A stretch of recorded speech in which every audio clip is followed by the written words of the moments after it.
जय हिंद। आप सबका स्वागत है आपके अपने YouTube channel Rahul time institute में। दोस्तों आज की इस वीडियो में हम लोग जो बात करेंगे वो है आपका संस्कृत का जो इंपॉर्टेंट टॉपिक, यानी बोल सकते हैं कि ये आपका ऑब्जेक्टिव में पूछा जाता है। हर साल ये जो है आपके ऑब्जेक्टिव में 4 से 5 नंबर का पूछा जाता है, ऑब्जेक्टिव सवाल में पूछा जाता है। और अगर आप देखें तो अगर डबल क्वेश्चन है ऑब्जेक्टिव का, अगर देखें जैसे कि 50% का रहता है, लेकिन अगर 100 क्वेश्चन है तो उसमें आपका जो है दुगुना पूछा जा सकता है। जैसे ये क्वेश्चन अगर देखें तो 2 नंबर का रहता है, लेकिन अगर डबल क्वेश्चन है तो 4 से 5 नंबर का रह सकता है। 4 से 5 क्वेश्चन यहां से रहता है। वो क्या है, छोटा सा वीडियो है आपका, 3-4 मिनट का होगा और आपको इस चीज से आपका 4-5 नंबर का छुटकारा मिल जाएगा। यानी 4-5 नंबर आप संस्कृत में इसी तरीके से उठा सकते हैं। तो ध्यान से समझिएगा, पुरुष यानी ये पुरुष क्या होता है पुरुष यानी कि व्यक्ति, पुरुष यानी कि व्यक्ति। अब इस व्यक्ति में जो है क्या आएगा, महिला और पुरुष दोनों आएगा, यानी स्त्री और पुरुष दोनों आएगा इसमें। ठीक है, तो अब अगर बात करें तो पुरुष जो होता है वो 3 प्रकार का होता है। एक होता है क्या, उत्तम पुरुष, मध्यम पुरुष और एक अन्य पुरुष। उत्तम पुरुष, मध्यम पुरुष और अन्य पुरुष। लेकिन संस्कृत की अगर बात करें तो संस्कृत में पहले क्या होता है, पहले होता है अन्य पुरुष। यानी अन्य पुरुष को हम लोग जो है इसमें बोलते हैं प्रथम पुरुष। क्या बोलते हैं, अन्य पुरुष को संस्कृत में क्या बोलते हैं भाई, तो प्रथम पुरुष बोलते हैं। यहां पे हम लोग लिख देते हैं, क्या हो गया, अन्य पुरुष। अन्य पुरुष को ही हम लोग प्रथम पुरुष कहते हैं। ठीक, उसी तरह से दूसरा हो गया हमारा मध्यम पुरुष। दूसरा क्या हो गया, मध्यम पुरुष। तीसरा हमारा जो हो गया अन्य पुरुष, मध्यम पुरुष और हो गया उत्तम पुरुष। ये संस्कृत में आपका चलता है, लेकिन यही अगर हिंदी में जाएंगे तो ये ऊपर चला जाता है और ये जो है नीचे चला जाता है। ठीक है, अब अगर बात करें तो ये अन्य पुरुष क्या होता है, अन्य पुरुष का मतलब, यहाँ उत्तम पुरुष का मतलब होता है बोलने वाला। क्या बोल रहे हैं, उत्तम पुरुष का मतलब क्या होता है, बोलने वाला। नीचे से हम लोग पढ़ेंगे ताकि अच्छी तरह से समझ में आ जाए। तो उत्तम पुरुष का मतलब क्या हो गया, बोलने वाला। अब बोलने वाला कौन हो सकता है, मैं। बोलने वाला कौन हो सकता है, मैं। और क्या हो सकता है, मैं को ही हम बोलते हैं ना।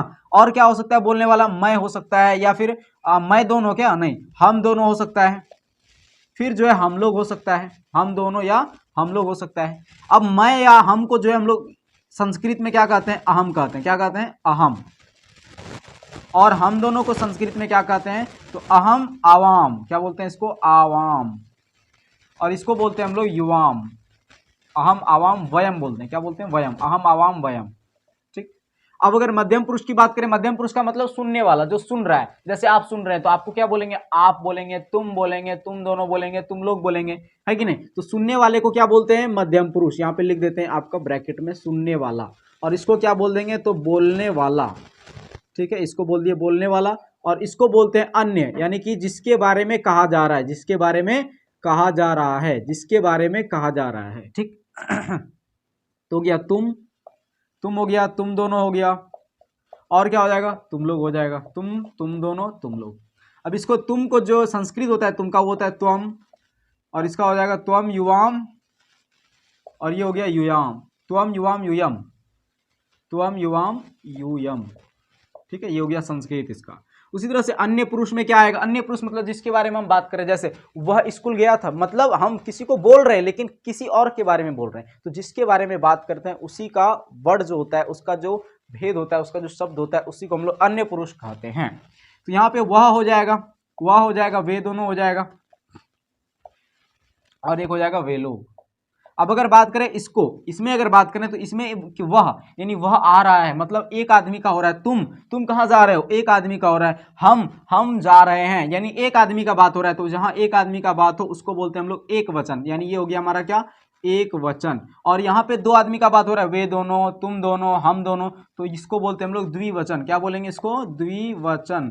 यानी वचन 3 प्रकार का होता है, एक वचन, द्विवचन और बहुवचन। यहाँ पे हो गया वे लोग, तुम लोग, हम लोग, यानी बहुत सारा आदमी इसमें आ जाएगा। तो यहाँ पे हो गया क्या, बहुवचन। बहुवचन का मतलब हो गया क्या, बहुत सारे लोग यहाँ पे उपस्थित हैं।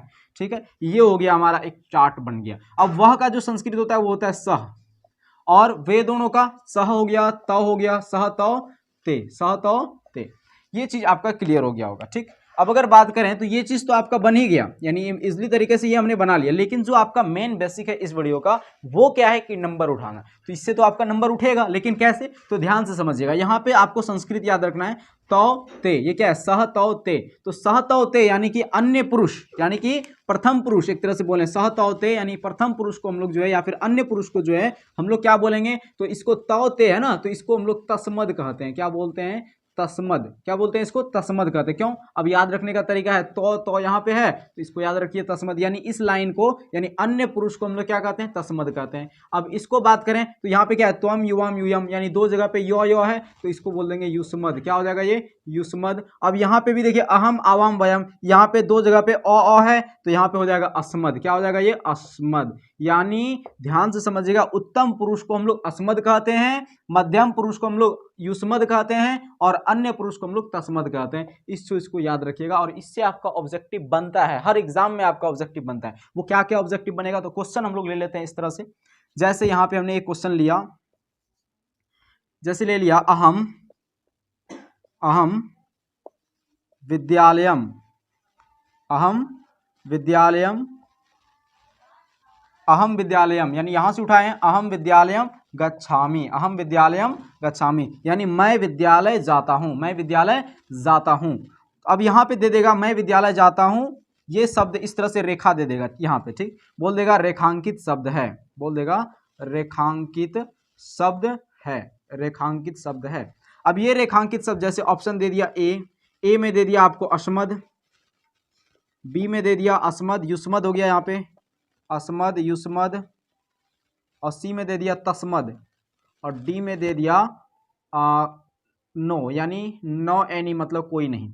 अब आपको इसमें बताना है अहम कहाँ पे आता है? तो भाई यहाँ पे आता है, उत्तम पुरुष में अहम आता है और अहम को हम लोग क्या कहते हैं? अस्मद कहते हैं। अवाम को भी क्या कहते हैं? अस्मद कहते हैं। वयम को भी क्या कहते हैं? अस्मद। यानी इसी कटघरे में आ रहा है ना, तो अहम क्या हो गया? अस्मद। इस तरह से आपको मार देना है, बस काम खत्म हो गया। इस तरह से आपका सवाल रहेगा। तो एक आपने बना लिया इस तरह से। अब जो है हम आपको होमवर्क दे रहे हैं जो कि आपको अभी कमेंट में आपको करना है और बताना है अभी, और अपना नाम भी लिखना है कि भाई मेरा ये नाम है और हमने ये जो है इसका जवाब दिया। तो पहला नंबर क्वेश्चन यहाँ पे हम लोग ले लेते हैं एक, और क्वेश्चन जो ये है, क्वेश्चन है कि वयम, क्या है भाई?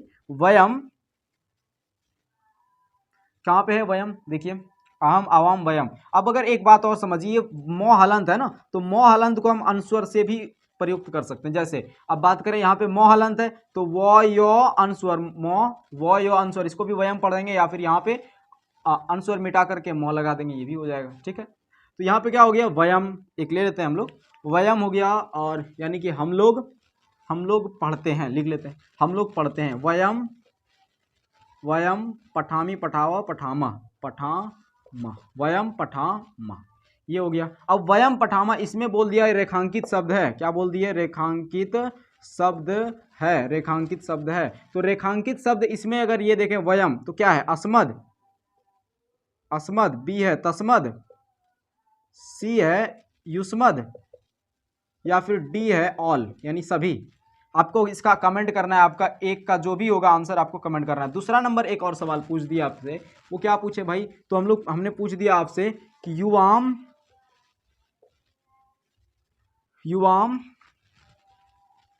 क्या हो गया? युवाम गच्छथ रेखांकित शब्द है। युवाम गच्छथ रेखांकित शब्द है, युवाम गच्छथ में रेखांकित शब्द है। ऑप्शन ए दे दिया आपको अस्मद, बी दे दिया आपको युष्मद, और सी दे दिया आपको तस्मद, ठीक है, और डी दे दिया आपको नो, यानी कोई नहीं इसमें से। तो आपको बताना है इसमें से, यानी युवाम, ये जो आपका रेखांकित शब्द है, ये जो रेखांकित शब्द है, इसमें से आपको आंसर करके जो है क्या करना है? आपको बताना है कमेंट में, ठीक है, और अपना नाम भी उसमें लिखना है। तो ये आपका जो है यहाँ से आपका इस तरह से सवाल आपका बनता है एग्जाम में। तो दोस्तों उम्मीद करता हूँ आपने इस चीज़ को समझ लिया होगा, इसका आप एक स्क्रीनशॉट ले सकते हैं। तो मिलते हैं अगले वीडियो में, तब तक के लिए जय हिंद, जय भारत।